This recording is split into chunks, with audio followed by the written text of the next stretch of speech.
माता पिता की कहानी।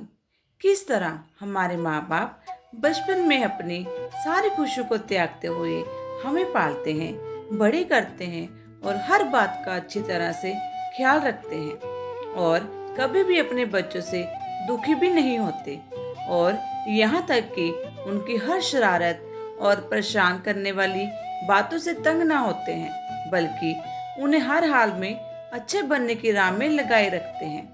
लेकिन जैसे वक्त के करवट के साथ समय बीतता जाता है और यही बच्चे बड़े बन जाते हैं, पैसा कमाने लगते हैं और खुद को इतना बड़ा समझने लगते हैं कि उन्हें अपने स्वार्थ के आगे कोई नहीं दिखता है। ऐसे में उनके वही माँ बाप बोझ भी लगने लगते हैं और बुढ़ापे में माँ बाप की सेवा करने और उन्हें खुश करने की बजाय उनमें ही दोष निकालने लगते हैं।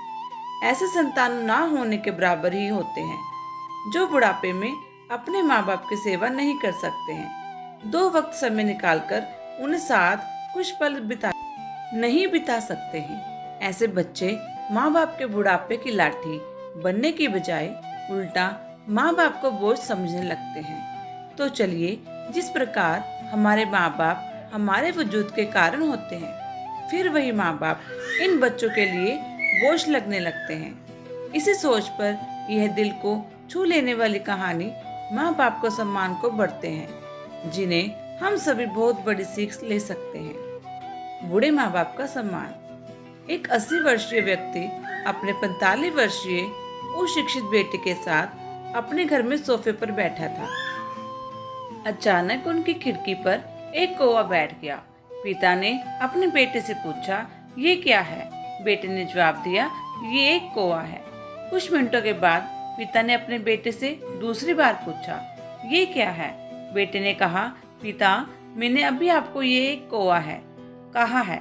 थोड़ी देर बाद बूढ़े पिता ने फिर से अपने बेटे से तीसरी बार पूछा, ये क्या है? इस समय बेटे के स्वर में कुछ जलन महसूस हुई। तब उसने अपने पिता से झुंझुलाते हुए बोला, ये एक कौवा है, एक कौवा। थोड़ी देर बाद पिता ने फिर से अपने बेटे से चौथी बार पूछा, ये क्या है? इस बार बेटा अपने पिता पर चिल्लाया, आप मुझसे बार बार एक ही सवाल क्यों पूछते रहते हैं? हालांकि मैंने आपको कई बार बता चुका हूँ कि ये एक कौवा है, क्या आप इसे समझ नहीं पा रहे हैं? थोड़ी देर बाद पिता अपने कमरे में गए और एक पुरानी डायरी लेकर वापस आए, जिसे उन्होंने अपने बेटे के जन्म के बाद से बनाए रखा था। एक पेज खोलने पर उन्होंने अपने बेटे को उस पेज को पढ़ने के लिए कहा। जब बेटे ने इसे पढ़ा तो निम्नलिखित शब्द डायरी में लिखे थे, आज मेरा बेटा 3 साल का छोटा बेटा सोफे पर मेरे साथ बैठा था। जब खिड़की पर एक कौवा बैठा था, मेरे बेटे ने मुझसे 23 बार पूछा कि ये क्या है और मैंने उसे 23 बार जवाब दिया कि ये एक कौवा था। मैंने उसे हर बार प्यार से गले लगाया और उसने मुझे 23 बार फिर से वही सवाल पूछा। मुझे इस बात से बिल्कुल भी चिढ़ नहीं हुई कि मैंने अपने मासूम बच्चे के लिए प्यार महसूस किया है, जबकि छोटे बच्चे ने उससे 23 बार पूछा, ये क्या है? पिता को 23 बार पूरे सवाल का जवाब देने में भी कोई जलन महसूस नहीं हुई और आज जब पिता ने अपने बेटे से सिर्फ 4 बार यही सवाल पूछा तो बेटे को चिढ़ और गुस्सा महसूस हुआ। इसे पढ़कर उस बेटे को अपने किए गए व्यवहार का पता चल गया था, जिससे चलते अब वह मन ही मन में बहुत शर्मिंदा हो रहा था।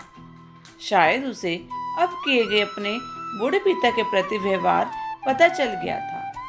इसलिए यदि आपके माता पिता जब बुढ़ापे में होते हैं, उन्हें ना तो पीछे छोड़े और ना ही उन्हें एक बोझ के रूप में देखें, बल्कि उनके साथ एक दयालु शब्द बोलें, शांत, आज्ञाकारी, विनम्र और उनके प्रति दयालु बने।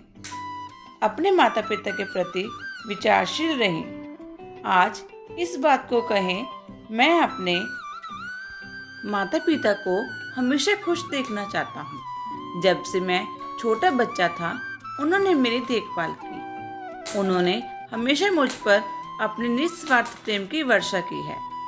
उन्होंने आज समाज में मुझे एक व्यक्ति के रूप में प्रस्तुत करने के लिए तूफान और गर्मी को देखे बिना सभी पहाड़ों और घाटियों को पार किया। भगवान से प्रार्थना करें, मैं अपने बूढ़े माता पिता की सर्वोत्तम तरीके से सेवा करूंगा। मैं अपने प्यारे माता पिता को सभी अच्छे और दयालु शब्द कहूंगा, चाहे वे कैसे भी व्यवहार करें। तो आप सबको ये कहानी पढ़कर सीख जरूर मिली होगी। आपको ये कहानी कैसी लगी कमेंट करके जरूर बताएं और मेरे चैनल पारिवारिक कहानी को सब्सक्राइब जरूर करें। धन्यवाद।